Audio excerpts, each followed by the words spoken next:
The 23rd of June 2023. The Russo-Ukrainian war rages on.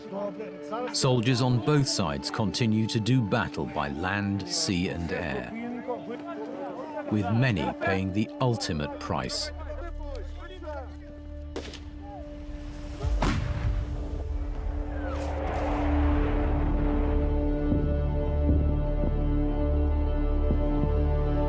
And yet, in an unexpected turn of events, private military company the Wagner Group withdraws its troops from the conflict and heads towards the Russian border.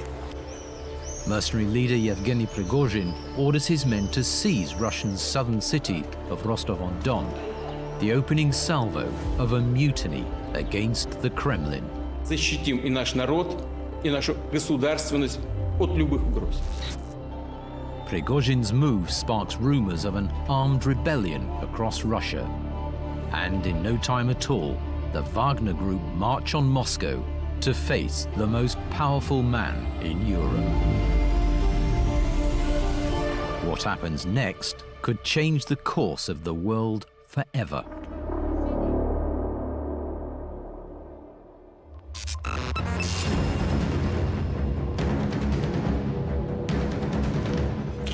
A Russian private army leader called for an armed rebellion against the Kremlin.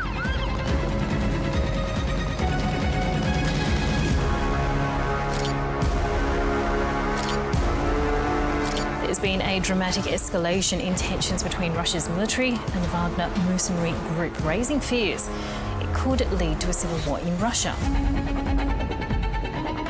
Putin understands power very, very well. I would say he understands power better than almost any other world leader, and he has done for a long time. The ultimate goal of a dictator is to gain power, and then once you've got power, the goal of the dictator becomes to keep that power. Problem is, with dictatorships, there's no way in which the country can change direction without either a palace coup or an assassination, or, of course, the dictator dying. Этот парад остался в истории как триумф невиданной силы.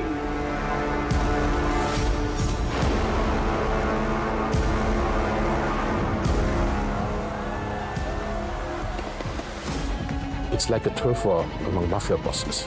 Of course, one of the key issues in any kind of mafia situation is to keep the peace. You don't want anybody to rock the boat. And that was Prigozhin's mistake now. He rocked the boat.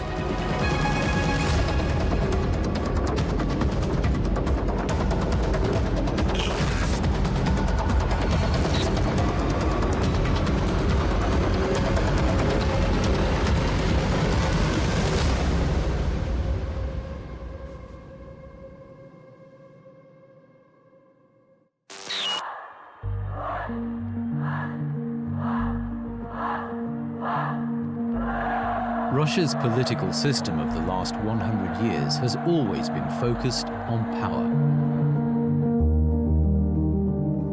Power over people, power over land, power over Western enemies.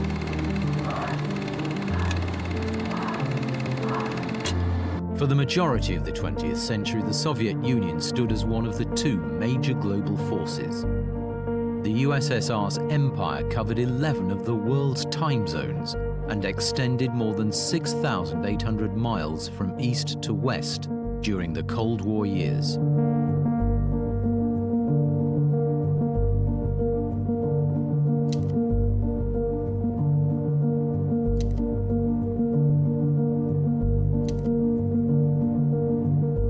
By the late 1980s, Russian autocracy became increasingly unpopular with citizens all over the Soviet Union. Mikhail Gorbachev's time as leader ushered in two major policies, perestroika and glasnost.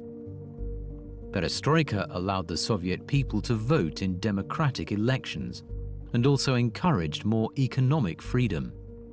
In turn, glasnost was taken to mean increased openness from the Soviet government. Они стремились запечатлеть свидетельства людей, непосредственно причастных к трагедии, уроки которой The handling of the 1986 Chernobyl disaster completely undermined Gorbachev's drive for transparency. The Soviet government tried to hide the nuclear disaster from the people and downplay the health effects from radiation. That they have provided as full and prompt information as they should have. Our own pictures give us information that suggests the casualty rates are higher than those that have been announced by the Soviet Union so far, by a good measure.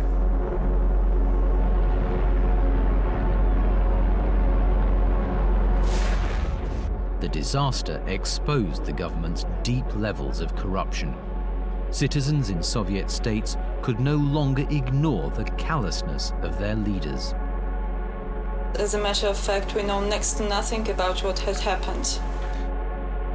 I have been advised to wash ourselves and our children's hair, to change clothes. Вы пришли на этот митинг, чтобы сказать свое решительное «нет» реакционному курсу Горбачева и его команде.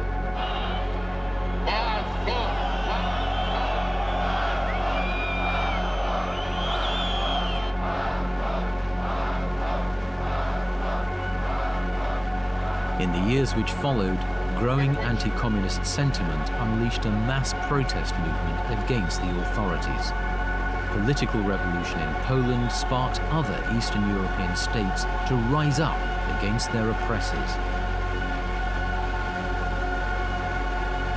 In 1989, the people's anger reached East Germany, and Europe's most famous symbol of division finally collapsed.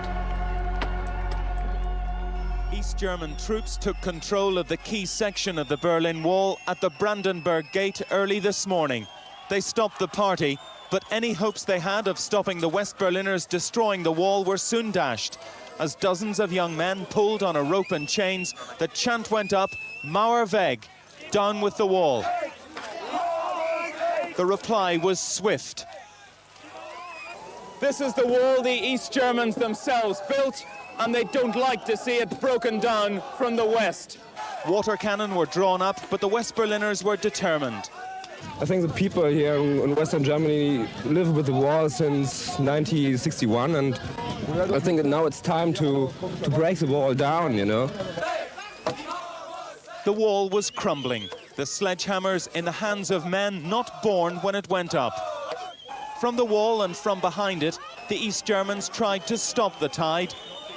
One West Berliner sprayed champagne back. Another urged the border guards, come over, come over. Then, just before 10 o'clock, the moment Berliners have waited 28 years for.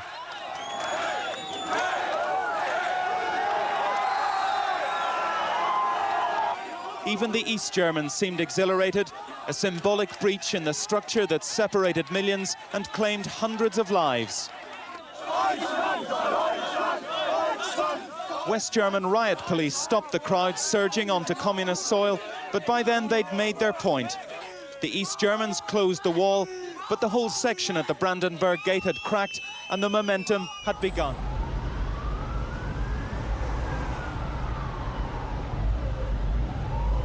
At the fall of the Berlin Wall, Putin felt he was watching one of the largest and most powerful empires the world has ever seen unravel in the most pathetic and humiliating way.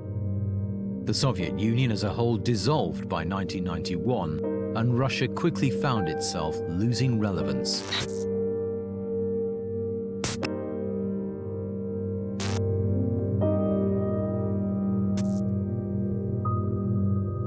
Russia has got this thing about being a great power.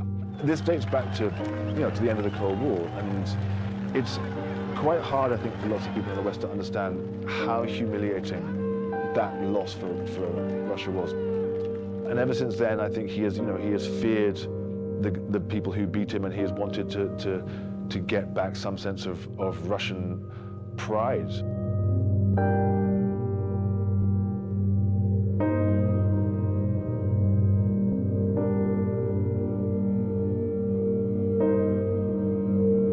Putin soon began to harbor his frustration to pursue a career in politics. Over the next decade, he rose from a mid-ranking cog on the periphery of the KGB to become the deputy mayor of St. Petersburg. After the collapse of communism in the Soviet Union in 1991, he gets a job with the new democratically elected mayor in St. Petersburg.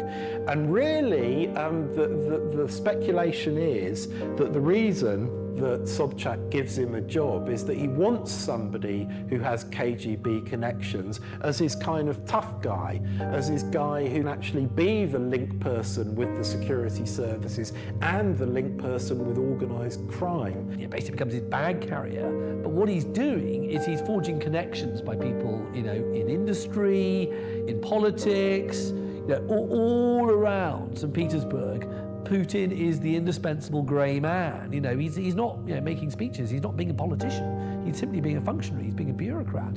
But what Putin knows, and what people often know, is that the people at the nexus of power, it's people in the margin, it's people, you know, at the meeting points of power, are the people who actually gain the power, because they're the people who knows, you know, what different people want, and they can manage those relationships. And suddenly, Putin finds himself, you know, at the heart of power in St. Petersburg. He finds himself enriching himself because everything is corrupt. So that is a key part of the Putin narrative, that relationship with Sobchak.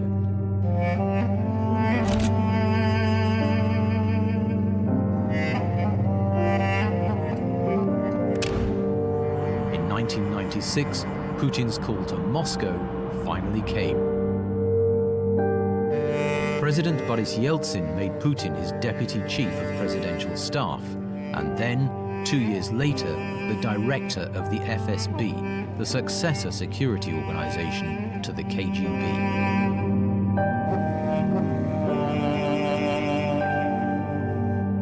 Russia in the 1990s under Boris Yeltsin was certainly a very chaotic environment. Yeltsin and his government have been trying to create a market economy. Rather than creating a market economy, what they've done is that they've transferred ownership in the most important bits of the Russian economy to a small number of individuals who've become mega rich. In Russia at that time, there was no rule of law. If you had a disagreement with someone, you sorted it out with violence. Because there was no, you know, you couldn't have a business dispute and take it to the court. There were no courts. There was a ton of money floating around, and the money was getting bigger, you know, especially because with the economic reforms, the exchange rates on the international market, the disparity was so huge that, you know, you could buy a barrel of oil for next to nothing in rubles and sell it for a fortune in dollars. They call it the Wild East.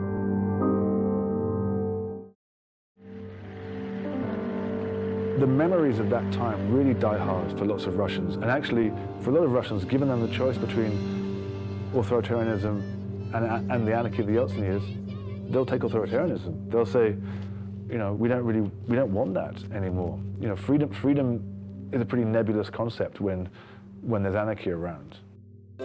Putin's loyalty and strength during this period captured Yeltsin's eye.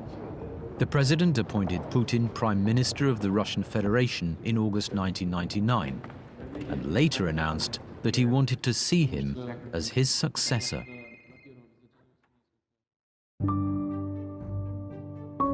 This is really important because Yeltsin is looking for the right successor. Yeltsin is very anxious about leaving office because if he leaves office, he's very worried that people will want to get revenge for various things that happened. What Yeltsin wants is a peaceful retirement, and in order to get a peaceful retirement, he needs to hand over power to somebody who he trusts.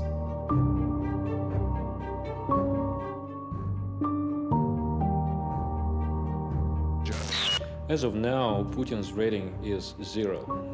He was never regarded as a serious presidential contender, and I don't think that Yeltsin's approval will add much to that 0. Vladimir Vladimirovich Putin. Putin had seen close up how weak the new Russia had become. It soon became clear that his presidential style was going to be very different to that of his predecessor. On taking over the reins, he constructed himself as a no-nonsense tough guy and the true hero of modern Russia. Misinformation, corruption, and the elimination of opponents became the basis of Putin's power. He wants to absolutely control the agenda. It's said that his predecessor, President Boris Yeltsin, the only thing that he had on his desk was a pen, which he used to sign presidential decrees. And when Putin takes over from Yeltsin, the pen gets replaced by a remote control because he's so obsessed with his image on television. And various people who met him early in his presidency say sometimes he used to stop the meetings to turn on the news to see how he's being reported. You hold on to power as a dictator by getting increasingly ruthless. You also hold on to power by making sure that you control the message. You've got to keep lying. Lie, lie, lie, lie, lie. So you've got to keep your people in the dark, and that's how you keep power. If we go back to the Soviet Union, really propaganda is the attempt to persuade people that reality is something other than it is.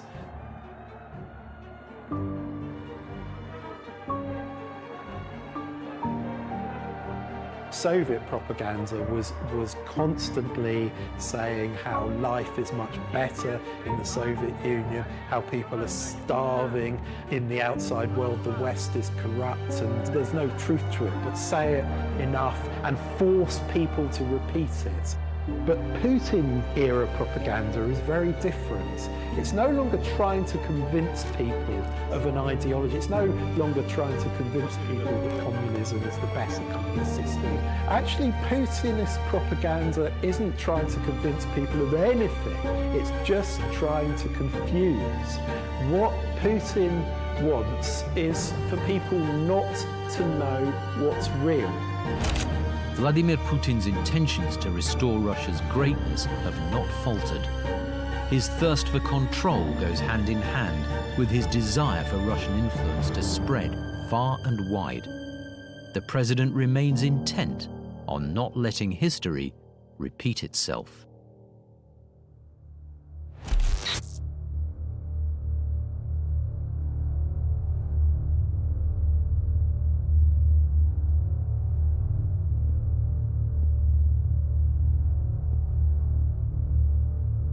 President Putin is notorious for keeping a tight circle. He values loyalty above all else, and in the early 2000s he placed his faith in the entrepreneur and former criminal Yevgeny Prigozhin. Between the late 70s until the early 90s, gang member Prigozhin spent 9 years in prison for robbery, theft and fraud. Authorities even sent him to a high-security penal colony, isolated from the general population.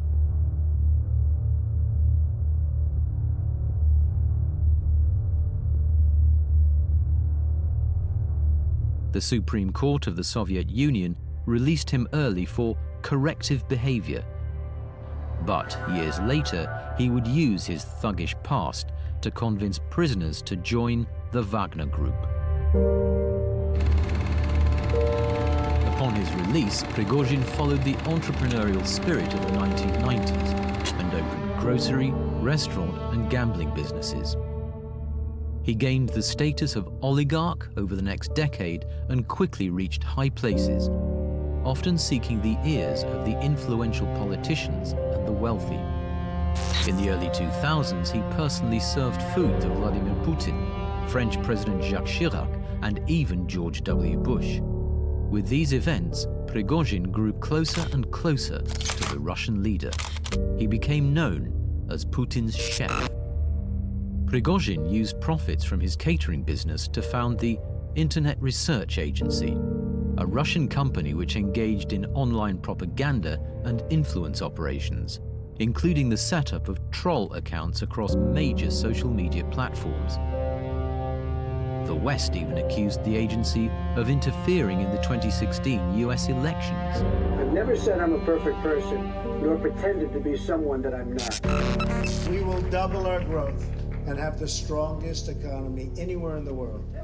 At the same time, we will get along with all other nations, willing to get along with us. His illegal business and political practices made Yevgeny Prigozhin one of the most corrupt people in the world.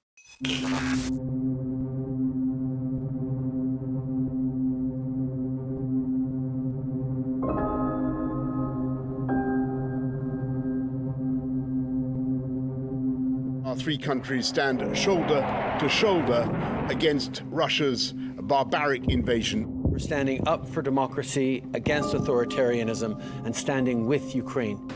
As war and violence once again cast a dark shadow over Europe, we are working together. Vladimir Putin's obsession with holding back NATO and expanding Russian influence has led to one of the deadliest conflicts since World War II. The outbreak of the Ukraine war in February 2022 is the most defining moment of Putin's presidency so far.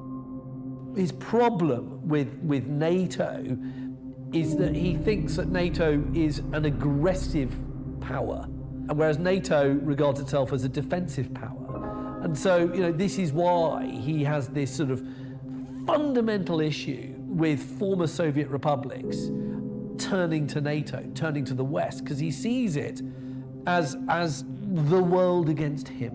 I think another really important hallmark of any dictator is that they become increasingly paranoid.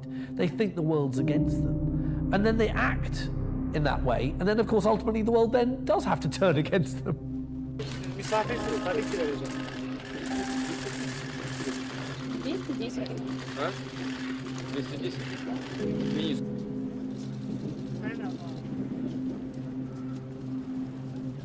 Russia's drive to eliminate the Ukrainian people continues, and it is no secret that Russian forces commit war crimes on a daily basis.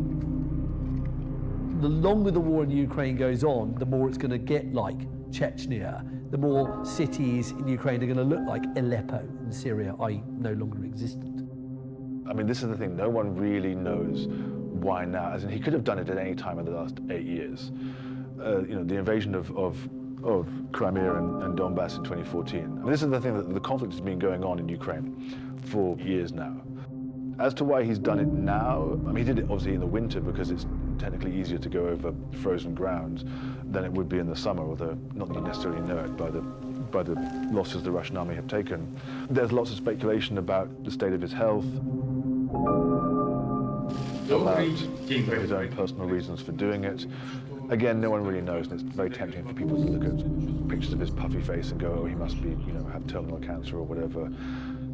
Who knows? It's, it's tempting to think of him as this, this sort of mix of Howard Hughes and Hitler in downfall, sort of pacing vast Black Sea mansions, isolated, paranoid about COVID.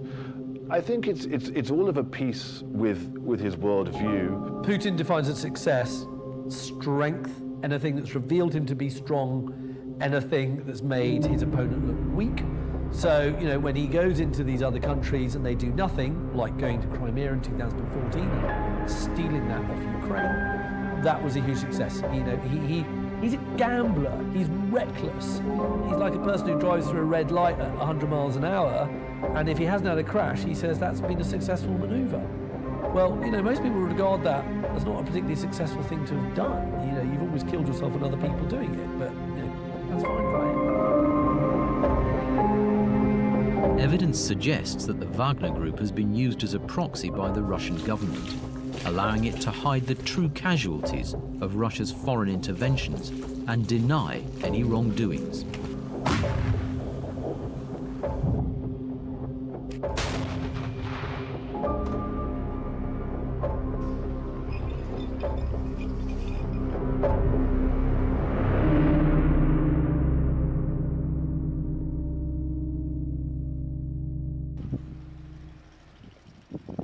Prigozhin initially denied any links to the Wagner Group, even suing journalists for linking his name to the private military company. However, a few months into the Russo-Ukrainian war, Prigozhin finally claimed to have founded the group and described the battalion as patriots. The Wagner Group has since become one of the world's most feared mercenary companies. Many of the so-called patriots express neo-Nazi and far-right extremist views and even come from criminal backgrounds.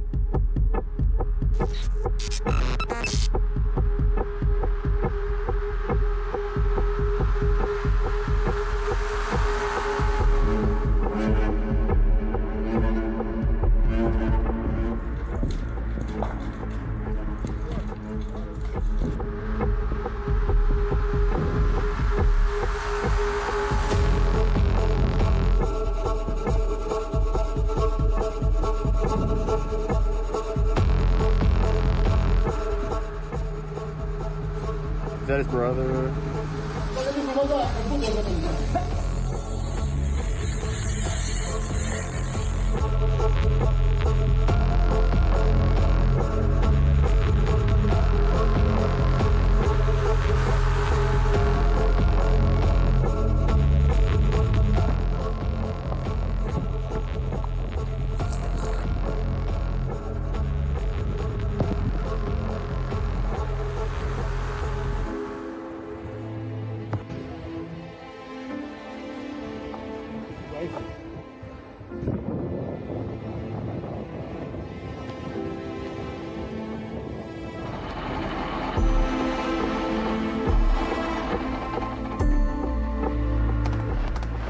The Ministry of Defense used the Wagner Group as the main assault force in the Battle of Bakhmut, the longest and bloodiest battle of the conflict so far.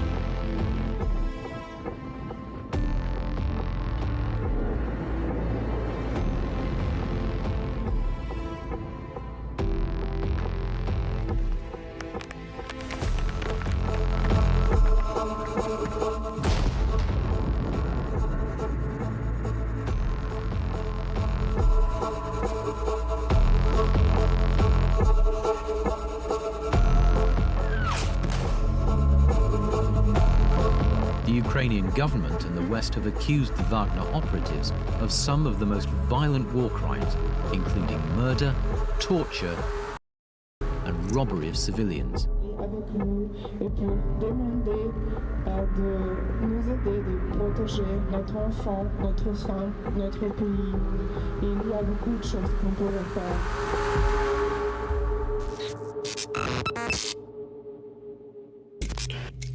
On the 23rd of June 2023, Ukraine watched closely as its Russian neighbors plunged into turmoil.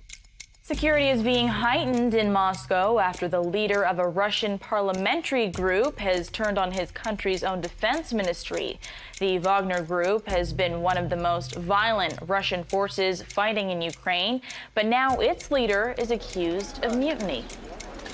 For months, Prigozhin had been lambasting Russia's high command for mishandling the Ukraine war and repeatedly accused the defense minister, Sergei Shoigu, of incompetence. Шойгу! Герасимов! Где боеприпасы? Посмотрите на них, Earlier in June, the Kremlin demanded all Russian mercenaries sign contracts with the defense ministry, a move seen as an attempt to control Wagner. But Prigozhin remained defiant. He refused to comply and voiced increasingly vitriolic tirades against the Russian military hierarchy. The Wagner chief had no choice but to lead a march for justice against Russia's leaders.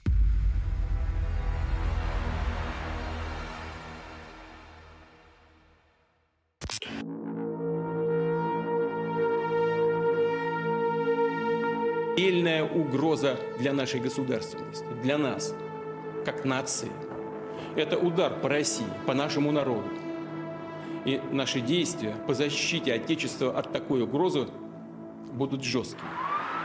The Russian government and media corporations appealed to Wagner fighters to abandon their leader, describing the march as a criminal adventure.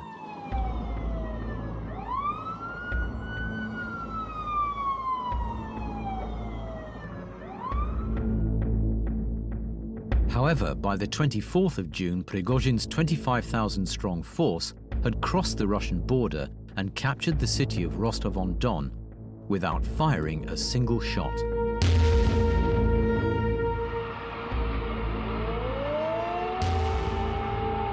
Они позировали все, наоборот, фоткались. А потом, когда уже...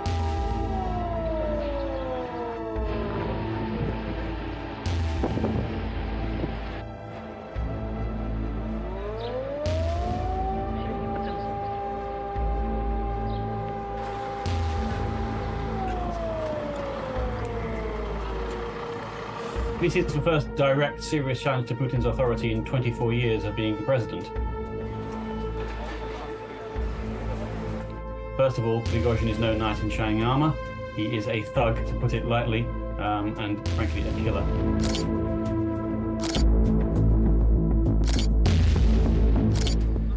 The governor of the region ordered residents to remain calm and stay indoors as Wagner forces took control of army headquarters. But the locals did otherwise. Many headed out onto the streets in support of the rebellion. In that moment, the Wagner Group were regarded as heroes.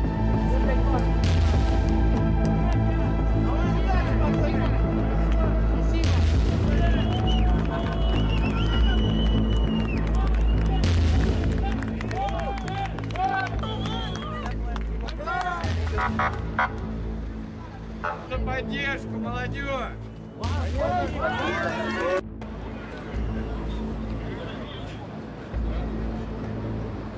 In the biggest threat to Putin's presidency yet, Wagner troops began to march on Moscow.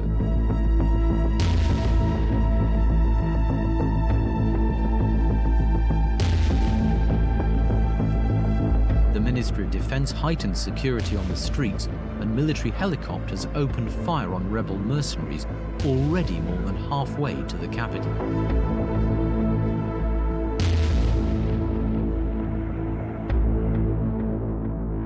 Yevgeny Prigozhin soon became Russia's most wanted man, and the world watched on as Putin raged from inside the Kremlin.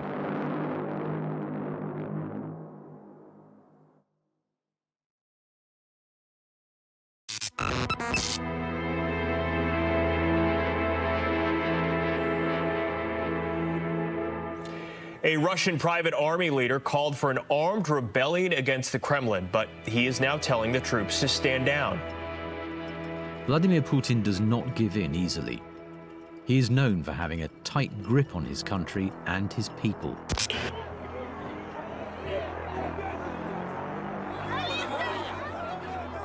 There is one element dictators fear more than anything else, and that is the people they rule over. The ultimate way to get rid of a dictator is to have a revolution from the grassroots, from the streets, from the fields, from the factories, a revolution to actually topple a dictator. It is so hard for a dictator to stay in power if everybody in that country wants to get rid of him. If you've got rulers that you don't like and you can't get rid of them through elections, then your only alternative is mass protest, revolution. But it's very difficult to start a revolution in a police state. It's far too risky, it's far too personally dangerous. It's not just personally dangerous, it's if you're a political opposition in a police state, that's a danger to everyone you know. It's a danger to your friends, it's a danger to your family.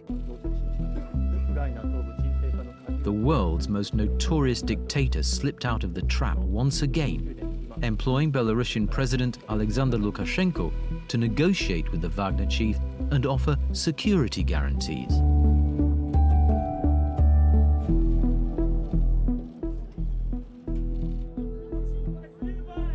By late afternoon of the 24th of June, Prigozhin ordered his men to stand down, stating that he wanted to avoid bloodshed. A move which angered the Ukrainian government and disillusioned the rest of the world.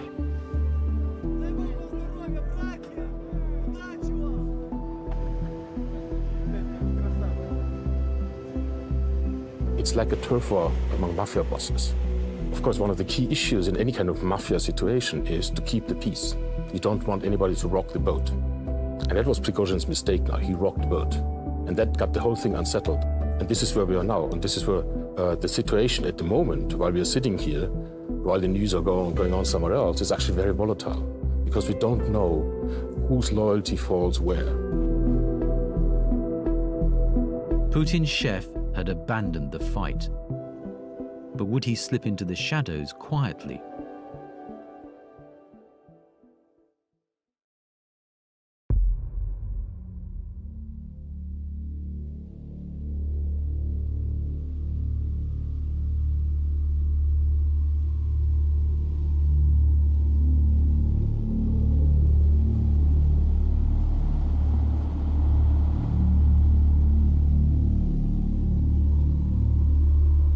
The dust settled on the rebellion.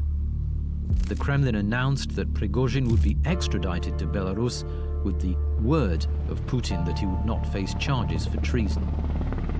Пока не поздно и нужно, и необходимо это сделать. Это подчиниться воле и приказу всенародно избранного президента Российской Федерации.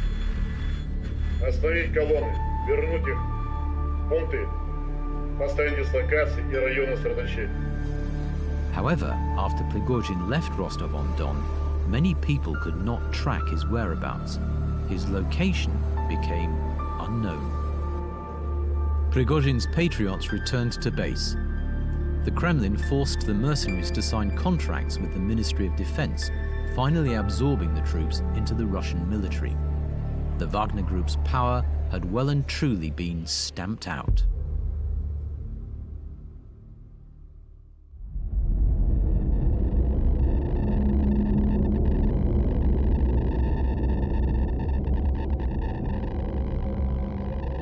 In the following weeks, the former Wagner chief's whereabouts remained murky. People reported sightings of Prigozhin in St. Petersburg, Belarus, and even at a Russia-Africa summit hosted by President Putin. However, if there's one thing Putin hates, it's betrayal.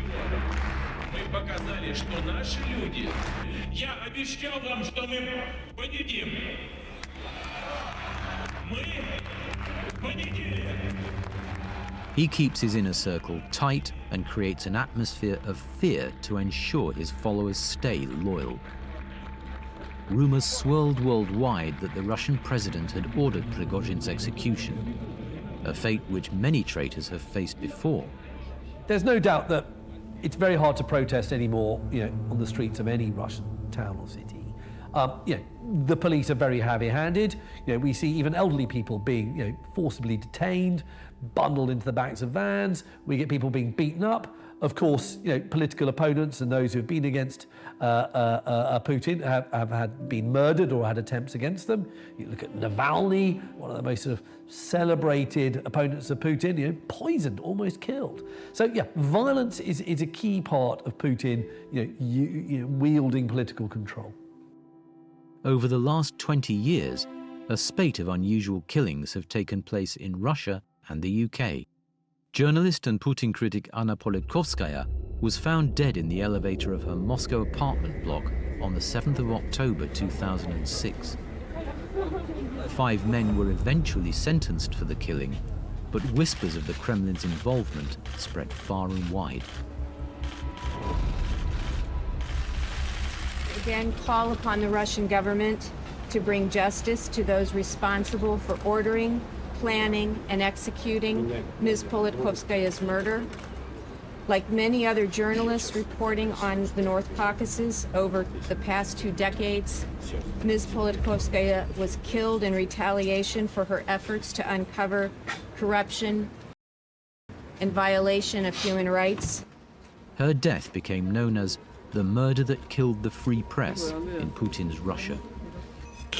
2 months later, the former FSB officer and Russian defector Alex Litvinenko suddenly fell ill. Litvinenko had been poisoned with polonium-210 whilst meeting 2 former agents, Dmitry Kovtun and Andrei Lugovoy, in Mayfair, London. The poisoning of Alexander Litvinenko, a former KGB agent in London. Litvinenko has poison put in his tea, dies of radiation poisoning. Absolutely inconceivable that that wasn't done without the direct orders of Putin. The conclusion that the Russian state was probably involved in the murder of Mr. Litvinenko is deeply disturbing. It goes without saying that this was a blatant and unacceptable breach of the most fundamental tenets of international law and of civilized behavior. Exactly a year after she lost her husband in agonizing circumstances, Marina Litvinenko joined supporters for a symbolic reading out of the statement Alexander Litvinenko produced from his deathbed. You may succeed in silencing one man, but the howl of protest from around the world will reverberate, Mr. Putin, in your ears to the rest of your life. Пиздец, это беспилотник. Сбили, бабахнуло 2 раза, взорвалось, падает. Ты посмотри, падает.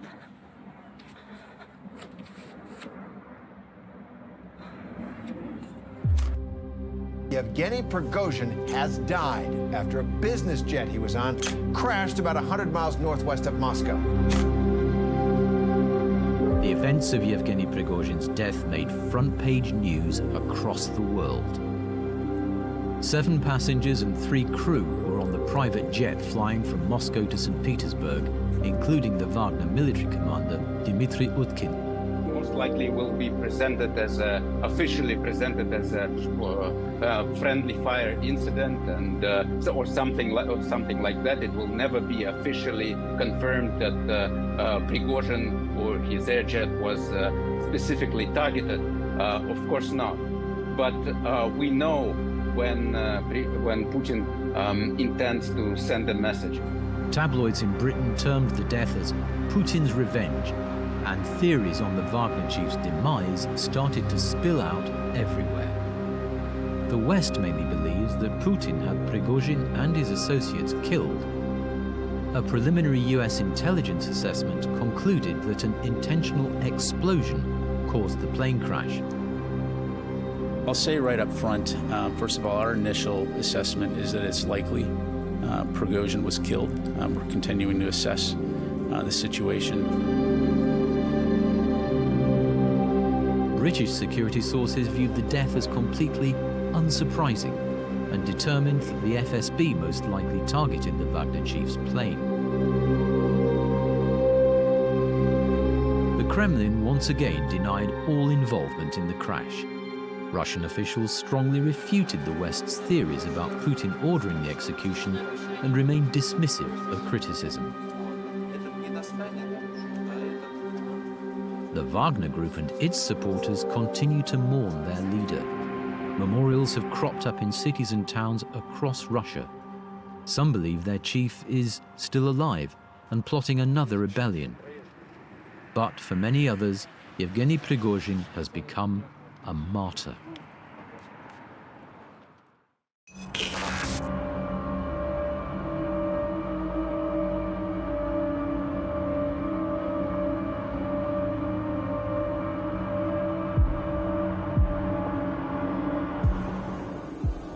Prigozhin's 24 hours of chaos shook the Kremlin to its core. For a moment, it seemed like a man with no previous military experience could bring down a whole dictatorship.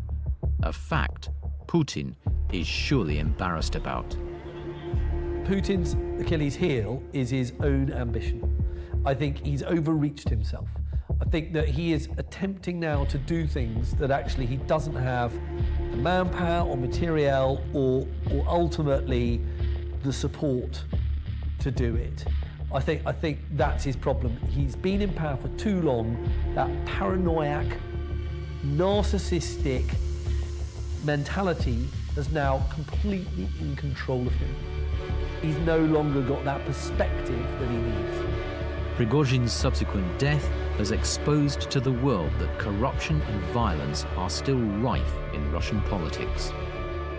The tyranny of the Soviet Union still bleeds into the country's foundations. We see throughout Putin's presidency a sort of utter indifference to the value of human life. If it's a choice between human life and his power, he's always consistently chosen his power. The Kremlin has eliminated an immediate threat for now. But before long, there will be others, and with President Putin damaged and licking his wounds, it seems like the prime time to topple his power.